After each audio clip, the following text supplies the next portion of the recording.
दोस्तों, कैसे हैं आप लोग। तो आइए हम लोग चलिए अब जो है चैप्टर 2 जो हिंदी का है उसको हम लोग स्टार्ट करते हैं। और इसमें हम लोग कुछ इम्पोर्टेंट परीक्षा या उपयोगी जो है ऑब्जेक्टिव क्वेश्चन देखेंगे। और उसके बाद हम लोग जो है ऑब्जेक्टिव के साथ साथ थ्योरी भी इस सेशन में शॉर्ट नोट्स के माध्यम से देखेंगे। तो आज जो हमारा चैप्टर है वो भाषा के विभिन्न स्वरूप, रचनात्मक भाषा, राष्ट्रभाषा, राज्य भाषा, संपर्क भाषा और संचार भाषा। तो इससे संबंधित जो है हम आज संक्षिप्त रूप में वन लाइनर थ्योरी करेंगे और इसका जो है ऑब्जेक्टिव करेंगे, जो कि JSSC CGL के एग्जामिनेशन में जो है बहुत ही फ़ायदेमंद होगा। तो सबसे पहले हम लोग परीक्षा उपयोगी वन लाइनर क्वेश्चन देखते हैं। तो सबसे पहले जो है रचनात्मक भाषा में साहित्य एवं पत्र पत्रिकाएं लिखी जाती हैं, ये है। दूसरा है आपका 14 सितंबर 1949 ईस्वी को भारतीय संविधान में हिंदी को जो है राजभाषा का दर्जा दिया गया। तीसरा है भारतीय संविधान के भाग 17 के अनुसार हिंदी भाषा राज्य भाषा है। इस भाग में 4 अध्याय हैं जो अनुच्छेद 343 से 351 के अंतर्गत समाहित हैं। यह मुंशी आयंगर फॉर्मूला के नाम से विख्यात है। अगला टॉपिक हम लोग अगला पॉइंट चलते हैं। अनुच्छेद 343 से 351 में राजभाषा हिंदी का उल्लेख किया गया है। अनुसूची 8 में 22 भाषाओं का समावेश है। अनुसूची 343 भाग 1 के अनुसार हिंदी भाषा राज्य भाषा होगी। संविधान के अनुच्छेद 120(1) में कहा गया है कि संसद में कार्य हिंदी या अंग्रेजी में किया जाएगा। अनुच्छेद 120(1) भारतीय संविधान के अनुच्छेद 210 में विधानमंडल में प्रयुक्त भाषा के संदर्भ में निर्देश है। 17 जून 1955 को प्रथम राजभाषा आयोग का गठन किया गया था। 1955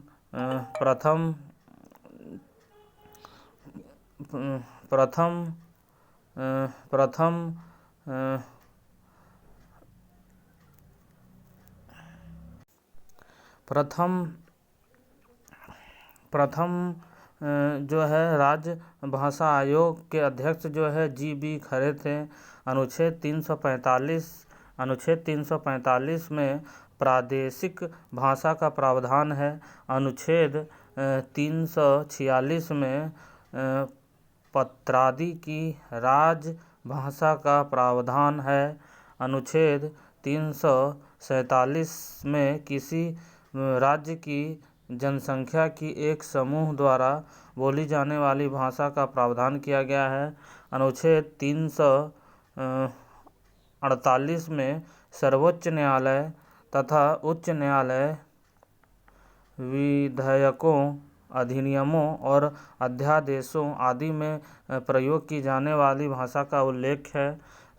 अनुच्छेद 349 जो है इसमें भाषा संबंधी विधियों को अधिनियमित करने का प्रावधान है। अनुच्छेद 350 में शिकायत निवारण हेतु प्रयुक्त भाषा का प्रावधान है।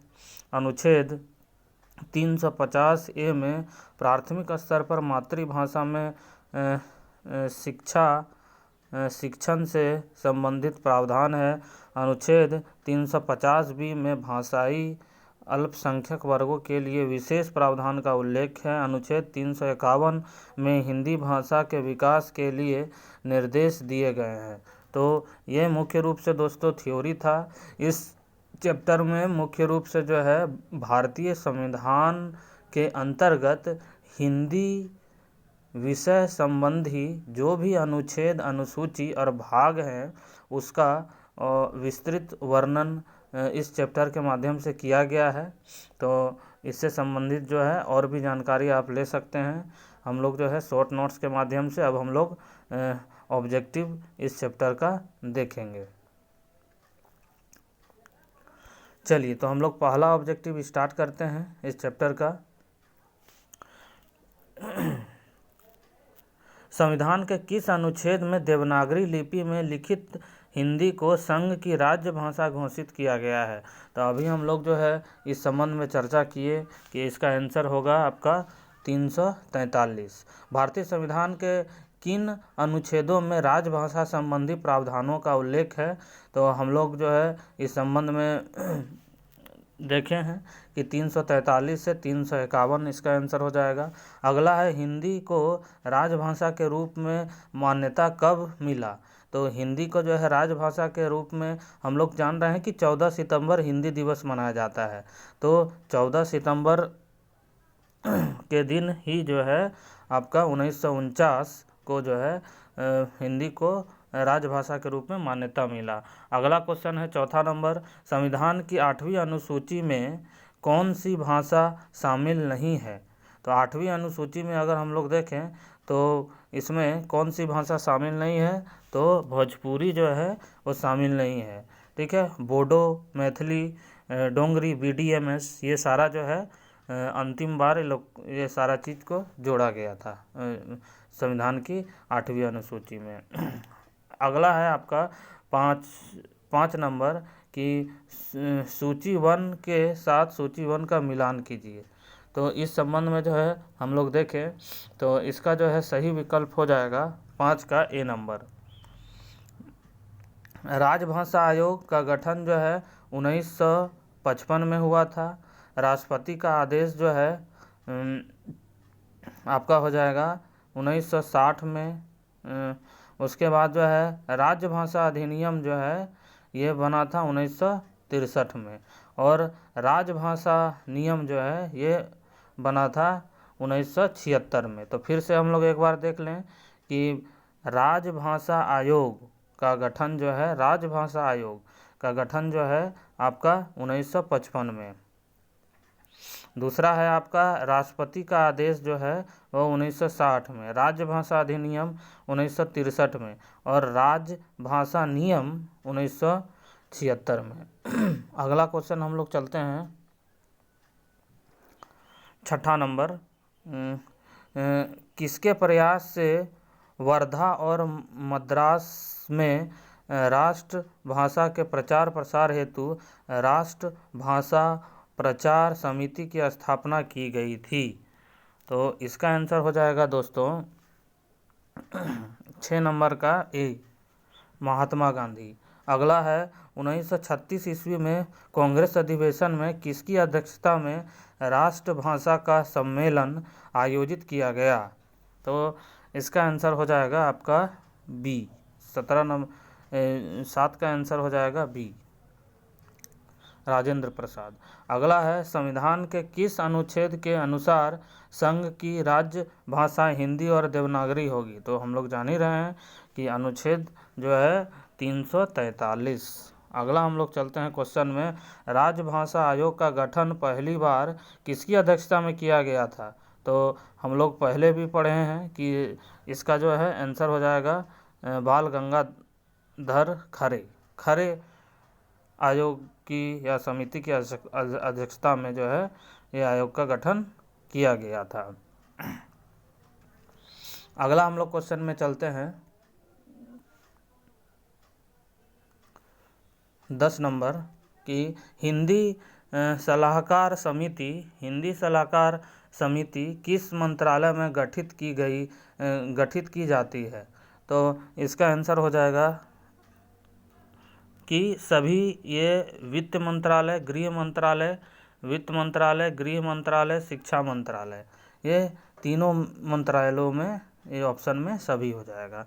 अगला हम लोग चलते हैं राजभाषा से संबंधित संवैधानिक विधिक उपबंधों के कार्यान्वयन हेतु राजभाषा विभाग का गठन कब किया गया?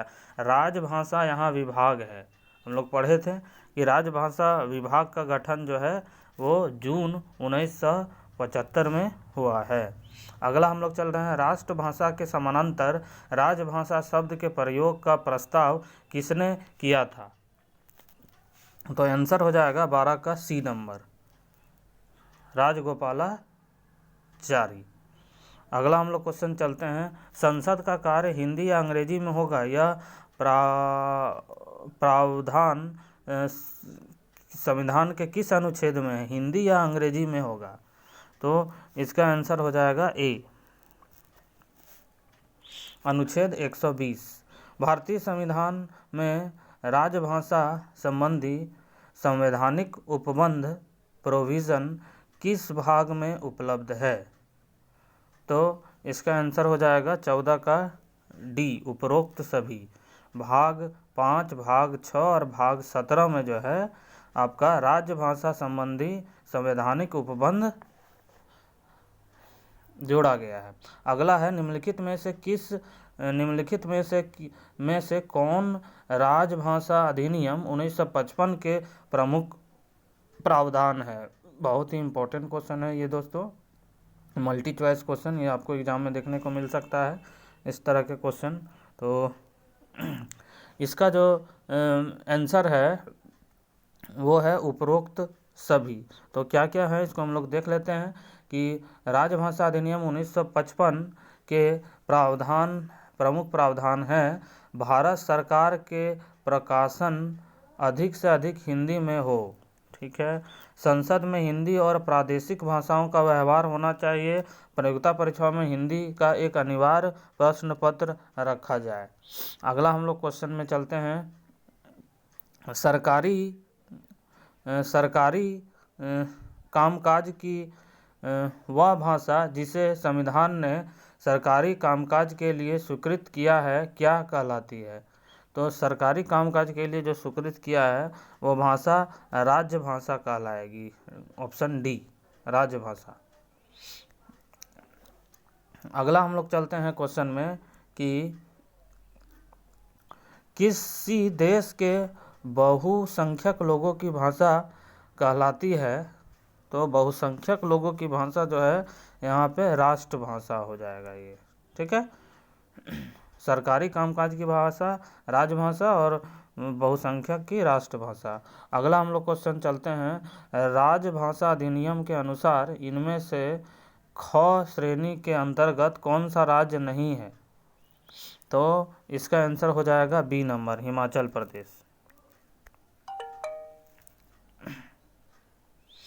हिमाचल प्रदेश। चलिए अगला हम लोग क्वेश्चन देखते हैं, 19 नंबर,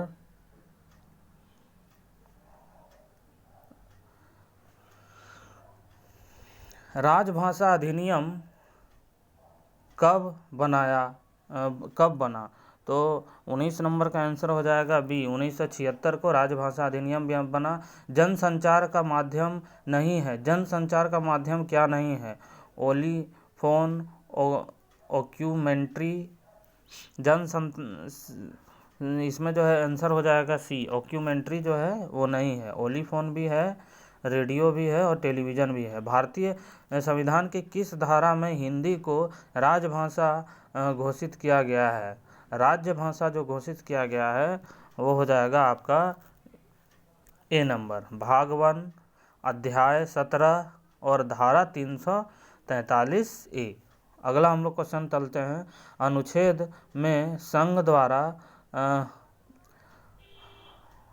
प्राधिकृत भाषा एक राज्य भाषा दूसरे राज्य के बीच पत्र आदि भाषा का प्रावधान है। इसमें जो है आंसर हो जाएगा 22 का आपका सी नंबर, ठीक है। तो किस अनुच्छेद के तहत? अनुच्छेद 343 के तहत जो है प्राधिकृत भाषा एक राज्य दूसरे राज्य के बीच पत्र आदि भाषा का प्रावधान है। किस नेता को मान्यता थी कि हिंदी ही एकमात्र हमारी राष्ट्रभाषा हो सकती है? तो ये इम्पोर्टेंट क्वेश्चन है, आंसर है महात्मा गांधी। अगला है आपका राजकीय प्रयोजनों के लिए गठित राज्य भाषा की सर्वोच्च समिति कौन सी है? तो सर्वोच्च समिति का अगर बात करें तो एग्जाम में ये पूछे जाते हैं, तो केंद्रीय हिंदी समिति जो है वो सर्वोच्च समिति है। केंद्रीय हिंदी समिति, इसको याद रखना है दोस्तों। केंद्रीय हिंदी समिति जो है वो राजकीय प्रयोजनों के लिए गठित राज्य भाषा की सर्वोच्च समिति है। अगला क्वेश्चन है आपका, संविधान के अनुच्छेद 120 में किसकी भाषा का प्रावधान किया गया है? तो अनुच्छेद 120 में जो है आपका बी नंबर आंसर हो जाएगा, संसद की भाषा का प्रावधान किया गया है कि संसद की भाषा जो है कैसी होगी। अगला हम लोग क्वेश्चन चलते हैं, राजभाषा विभाग किस मंत्रालय के अंतर्गत कार्य करता है? राजभाषा विभाग जो है तो ये किस मंत्रालय के अंदर काम करता है? तो इसका आंसर हो जाएगा 26 का आपका बी नंबर, शिक्षा मंत्रालय। अगला है 71वें संविधान संशोधन द्वारा 1992 द्वारा निम्नलिखित में से किस भाषा को 8वीं अनुसूची में डाला गया? तो हम लोग इससे संबंधित देखे थे कि आपका जो है 8वीं अनुसूची में जो 1992 में डाला गया, इसमें आंसर हो जाएगा आपका ए नंबर, नागपुरी, मणिपुरी और कोंकणी। ठीक है, इसको आपको ध्यान में रखना है। ए नंबर 1962 में। अगला हम लोग चलते हैं, इसका ए नंबर आंसर हो जाएगा। अगला हम लोग क्वेश्चन में चलते हैं, आपका 28 नंबर क्वेश्चन है, किस अनुच्छेद में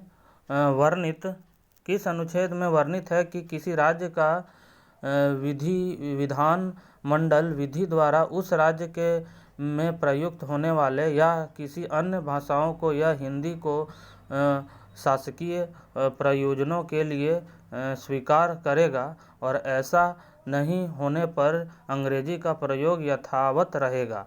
तो ये जो है आपका सी नंबर अनुच्छेद 345 में कहा गया है। त्रिभाषा सूत्र के अंतर्गत भारत में बच्चों के लिए दूसरी भाषा क्या है?